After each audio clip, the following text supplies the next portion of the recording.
Welcome to another episode of the Empowered Half Hour. I have a guest for you today that I think is going to make this episode pretty extraordinary. Ha! There's a play on words right there, but I'd like to bring to you Jacob Lawson. He is an entrepreneur, speaker, and author of Make It Extraordinary. But just by getting to know him a little bit, I feel like this episode is going to be a high energy filled with lots of lessons. So Jacob, I'd like to welcome you to the show. Welcome. Thank you so much, Becca. I'm feeling empowered already. Let's go. Hey, that's the way to do it. All right. So you have an extensive background of being a business owner, a speaker, and an author. And I love meeting fellow authors because I feel like there's a reason we write books for the most part. And it's like 27 lessons too, or something like that. But what inspired you to write Make It Extraordinary? It was one of those aha moments, and I'm not an overly religious guy, but I do believe in something above us, something higher powered, earth, God, whatever you want to call them, whatever floats your boat. I believed that I was called to write something, and it was right around my 40th birthday. And I was like, you need to write a book. You need to put it out. And I had some ideas of some things that I wanted to do for it. The extraordinary process came to mind. You know, my whole brand is Make It Extraordinary. It's for my business. It's for my life. It's for everything. And at the same time, I was like, well, Jake, you're still working on this extraordinary process yourself. So you're trying to figure this out. Maybe that's not the right title for the first one. I said, but what are you ready for? I said, you got a lot of life lessons already. You've learned a lot of things that have gotten me where I'm at and where I'm in direction and headed. So what can you teach off of what you've already learned? And so that was the week of my 40th birthday. I wrote the rough draft of Make It Extraordinary, 27 life-changing lessons to help you elevate beyond the ordinary. And I took all of my lessons, good, bad, and ugly, and threw them in a book. Hey, that's awesome. I applaud that too. I'm like, you're like so specific about the 40th birthday. I'm like, when did I sit down to write mine? But I think I was 41 when I sat down to write my first book. But I would love for life-changing times. You start reflecting back, you're looking forward. It's definitely better than what most people would call a midlife crisis. Maybe a midlife awakening, next steps, whatever you want to call it, right? It's like an awakening, especially. I love this whole theory of like, make it extraordinary. And the reason I also say that is because I do believe life's extraordinary. I think that we get to choose the life that we want to experience. We don't always get to choose what happens to us, but we get to choose how we respond to it. We get to choose our mental state when we look in the mirror every day. Like, I've had my ass handed to me by life, and I've lost both my parents, my brother, sole survivor of my family. And I could be justified staying in bed every day if I wanted to and crying, right? But I'm meant to live an extraordinary life. I know that. And so anyway, I'm going to give it to you and just like, what do you have to say about that? Just like high level mindset on. You hit the nail on the head. Matter of fact, I was doing a webinar yesterday, and at the end of the webinar, they had a guy come on, just this crazy energy. And I'm kind of working and listening at the same time, and it's great energy. And I'm like, man, this guy's got some really good energy. And I look over, I finally look at the screen. I wasn't paying attention. The guy's got no legs. He's missing his arm right here, and he had like a one finger thing that he was born with. Just had the most positive energy and the best outlook on life. He's clearly a motivational speaker and has inspired millions. And it's like, if this guy can have this attitude with the cards that he was dealt, anybody has the ability to live an extraordinary life. So it's funny you said that, because this is just yesterday I'm watching this. And like I said, it caught me off guard because I was listening, but I wasn't watching. I was doing some work, multitasking. And all of a sudden I'm like, I paid attention. And then I was like, wow. And he shared his struggles, and he shared the things that he's going through and where he is now. And honestly, one of the biggest parts of what I'm trying to get out there is I think so many people think this word extraordinary is out of reach. I think so many people think this word extraordinary is only for the rich and famous. And it's a perspective. What makes my life extraordinary is not what makes your life extraordinary. It's not what makes his life extraordinary. That is within. And you have that ability to take all of the good, bad, and ugly in your life and choose to focus it in the right direction and have an extraordinary life. I love that so much. I got the goosebumps. I'm like, I knew just by reading your bio, we were going to have a good conversation. I'm like, this is my zone. I get so happy to talk about this stuff. because I think to your point, this is why I created the empowered half hour, because I think so many people, it's easy to judge people on the outside, is what I'm saying. When I went through one of my roughest points in life, on the outside, I looked like I had it together. I was a senior sales leader in an organization. I had husband, kids, house, white picket fence, basically all the stuff. But like inside, I just had all my formulas messed up and how I was approaching life. It took me like having a nervous breakdown or emotional breakdown to relook at life and start building new steps. But I think that it's very easy to think that it's not accessible to the everyday person, the extraordinary life. And I just love that you said that, because it is. It's like building reps when you're working out. You gotta put the reps in to have an extraordinary life. You gotta work your mindset, your emotions, you gotta bring your body into it. But what ways have you seen people, even in your own life or when you teach, like what are some suggestions to bring an extraordinary life up into someone's life? The simplest and easiest one is, it's pretty well used term these days, but having gratitude for what you do have is definitely a Ooh, key, right? So I don't know a single person in this world that doesn't have problems. Everybody's got problems, and some are worse than exactly. others, right? But what should you have gratitude about? When you have that gratitude in your life, that flips that perspective, right? You wake up with gratitude, you live your life with gratitude. It's funny, I've got an alarm that goes off twice a day, and at 12 o'clock and at 6 o'clock, and it just says gratitude, and it's got a special ringtone for it. The funniest part is I've got three girls, two young ones that That's live cool. with me, and an older one that's no longer living with me. And my youngest, the 4 year old, she could be anywhere in the house. She was came off yesterday, and she was like way down in the living room. I'm upstairs in the office, and she hears the alarm. She's like, gratitude. And then we have this thing, and we just kind of look up in the sky with a smile. And it's so funny when she does it. It's funny because I've also got a friend that we hang out every couple of weeks. We'll go and smoke a cigar and talk business and do some things. And we just started doing this a few months ago. And all of a sudden, it was me and his two buddies who came once before. And then a couple of weeks later, they came back. All three of our alarms go off at 6 o'clock. Oh, And it that's all says cool. So gratitude. And I'm like, all right, this is rubbing I'm off. gonna This is have to set working. my alarm for some gratitude too. I'll join you with the 6 p.m. We both said it. At first, you'll get it started and you'll pay attention to it. And then sometimes you may get into a mode where it's instant. Let me take this off. And then we both said, now we caught ourselves doing that. And unless we're in the middle of a meeting or something like that, you have to sit there and reflect on it and take that moment, whether it's 10 seconds or 30 seconds, but take that moment and really express some gratitude for yourself. And it can really be a centering for any part of the day. And you could be going through some rough stuff, or you could be very hectic. And then, like, if you do take that 10, 20, 30, 60 seconds and just, this is about gratitude for the things that I should have gratitude for, it can really reset your mindset, right? And to me, that's Sure the does. easiest starting point for that, to And you feeling said extraordinary. something in your response that I really would like to piggyback on, and that is gratitude for yourself. Now, this was a really strange concept for me. I was working in a really high stressful job, and I've got 4 kids. They're all like young adults now and stuff like that. But in the season of life that I was talking about as senior sales leader, 4 kids, like middle school age, like everything was insane. And one of my coaches was like, maybe you should just give yourself some gratitude, because I was very good at having a gratitude practice for external things, my kids, my husband. And she's like, have you ever put gratitude towards yourself? And I'm like, never even thought to think of giving myself an appreciation for anything. And I've been doing gratitude practice probably for 20 years, but including myself for probably about 8 or 9. And it has changed the game. I have so much more grace for myself. Gratitude's probably not a foreign concept, but gratitude towards yourself might be a foreign concept for the listeners. So, would you mind talking about that a second? Hit a very particular thing. I'll take that part for granted because most of the time I'm thinking of gratitude for the things that I have and not necessarily possessions, right?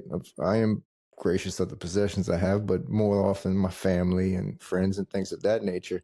I do definitely have gratitude for myself because I feel I've truly been blessed in so many ways. But to point that out, I'm more typically thinking of the external things, the things that we are blessed Sure. with instead of that. So I'm glad that you really pointed that thing out. But without a doubt, giving yourself some grace and especially your type A, high developing, high energy, get stuff done individual, right? So we take that for granted that we're always on the go and we're doing these things. And yeah, we can have gratitude for the possessions we have, but not for the things that we do for ourselves and others. That's a big point there, right? To sit there and reflect on that.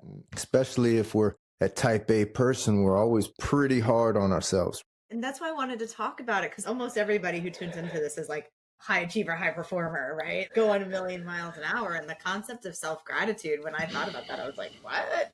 One of the things that it has made me feel grateful for just being alive. When I think about self gratitude, it's more of like an appreciation. I'm like, I say to myself, I appreciate all that I am, all that I have, and all that I do because most of who I am, my character's gotten so much stronger over the last years, 10 years. And I like who I am and who I show up to be. My actions are normally from a place of love and contribution and service. Not always. I'm a person, I'm trying my best every day, but I never stopped to think about who I was and the impact I was looking to make and making an extraordinary life for myself, just to use your word, myself, my kids, my customers, the people I come in contact with. And then you're like, holy shit, that's giving myself a thank you too. And we can come off this topic in a second, but I just think it's really important to. I love that you talked about gratitude. I don't get to talk enough about it on this show. You said somewhere in your line, like, you got to give gratitude towards yourself. And I was like, yes, I have never talked about that on the show before. So When you're a type A personality and you're always trying to do more and better and achieve and climb the next ladder and climb the next goal, I had a guy I look up to, a mentor, tell me one time, and it's like, Jake, if you're always moving the goalpost, you still have to take time and look back to see how far you've come and appreciate yeah, how far you've come because we're never going to stop moving the target. We're always pushing the target further, no matter how much we achieve, how well we improve. We're always pushing the goalpost, right? So you still have to look back and enjoy and celebrate the progress that you're making along the way. man, I love that. Thank you for giving me some space to talk about that because I haven't got to talk about that yet. And I was like, yay. It's your show. We'll talk about whatever you want. Well, let's go into another lesson. You got 27 of them. So let's unpack another one. What you got? As far as life lessons, I put them in chronological order. So they started from as early as a kid all the way to as I got into later adult, into my business lessons and mentors, right? So it starts with setting the example. That was one of my first ones. My father set the example of going to work every day and providing for the family and putting a roof over our heads. And he just set that example so much so that my first sentence was going to work. I would wake up with him real early and he'd be getting ready to go to work before dark and I'd be putting on his hard hat and his boots. And one day I was walking towards the door and my mom was like, "Where you going, Jake?" And I said, "Going to work." And so that was my first sentence from my mother's words. Obviously, I can't remember making a sentence, but she swears that was my first real 3-word sentence, right? So he set that example early. A Home Depot card and a prayer comes to mind. And that was when I had worked offshore for a few years, working offshore and overseas. I was young. I was making great money for being 20 years old. I was working 9 months out the year, having 3 months off, and making great money and seeing different countries. I was in Africa. I was in Switzerland. I was in Spain. Oh, So that's this really was, cool. it was super cool for that time in my life. I was young and between 20 and 22 years old, and very cool time. Enjoyed what I did, but also knew that I didn't want to raise my kids from an oil field, from an oil rig somewhere in some different country, some different ocean. My dad did that. So my dad raised us pretty much from, he worked offshore and overseas his whole life, right? So followed in his footsteps for a while. I knew that if I didn't jump out and make a change, then I'd be stuck doing it. I'd be making too much money to quit. It was one of those situations. So Yeah. I started part-time work with a friend of mine. When I'd be off, I'd go work and start laying tile with them. I had saved up enough to buy my own house, buy a new truck. I had a fiance and a kid on the way, and I call it my Home Depot card and a prayer moment. And I basically quit that career and started my own flooring business. Having that mindset shift to be able to make a leap of faith and do that Yeah. is something that not a lot of people would want to do because you get those, what a lot of people call maybe golden handcuffs, right? You get in a good Yeah. position, you got a good job, it's got you stable, it's got you secure. You probably shoot for the stars from it, but it'll keep you safe and secure, right? Yeah. But sometimes you got to trust your heart and make that leap of faith. And Yeah. that was what I call my Home Depot card and a prayer moment, because that's all I had was a Home Depot card and a prayer, and I started my business with it. I love that. But there's also something really true in what you said. Sometimes stability doesn't allow you to live the extraordinary life. And what I mean by that is there's a life, I always talk about reaching your fullest potential and stuff like that. But there's the stable life, there's the safe life. And I don't mean like there's different stages of life. Some people are still living paycheck to paycheck. They're looking for that stability, that what you're saying, right? Where you've got the stable job, bills are paid, everything, and a lot of people just hang out there. But I'm a believer, and I can tell you are too, especially with the work that you're putting out and the conversation so far, that if you reach up, there's a little bit more to grab. You got to come out of that safety of that, like, it is golden handcuffs, but it's also just safe. Like, your bills are paid. You don't have to worry about too much. You just got to do the 9 to 5 and whatever that looks like, or maybe 9 months, 3 months, depending on what your job is. But you might not ever get to write your book, build a multi-million dollar company, have really deep relationships because you're stressed out just trying to hold that stability together. Like the extraordinary life, I feel like I'm getting a chance to tap into it. I still got more to go, but I have depth in my relationships. I have a career that I love. I get to change lives or help to inspire someone else to change their life, is a better way to say it, for a living. I mean, it's really cool to see what we're really made of. And I'd love for you to talk about that because you mentioned your Home Depot card and a prayer.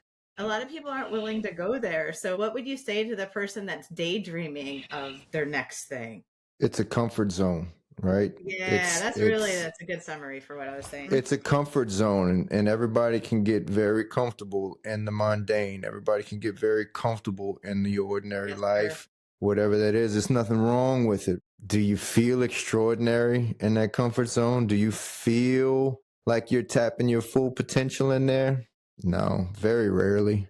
And even if the job satisfies what you want, there's typically something outside of that that still is what would make you feel extraordinary. Like whether the Yeah. job is high paying or just enough or all you need, that's fine. But then there's probably still something else out there that you have that potential to be extraordinary in, that you can be helping change some lives or inspire some people or coach some people, whether it's helping the elderly or whatever that may be, or maybe it's just being that amazing super parent. There's extra inside of everybody. There is extra. That's I one thing love I'm a that. firm I believer in. agree.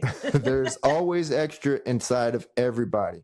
And what that is, they may not know what their calling is. Maybe they have an inkling of it. Maybe they just have a hunch. They just have a yearning for it. Maybe they got to figure it out. But a lot of people also do know, do they want to pull themselves out of the comfort zone, right? It's a little scary. It hurts. It's a little out of the normal. It's a little unusual. It's unknown, right? So pulling yourself out of that comfort zone to get to the extraordinary is typically one of the biggest roadblocks. I'm comfortable here.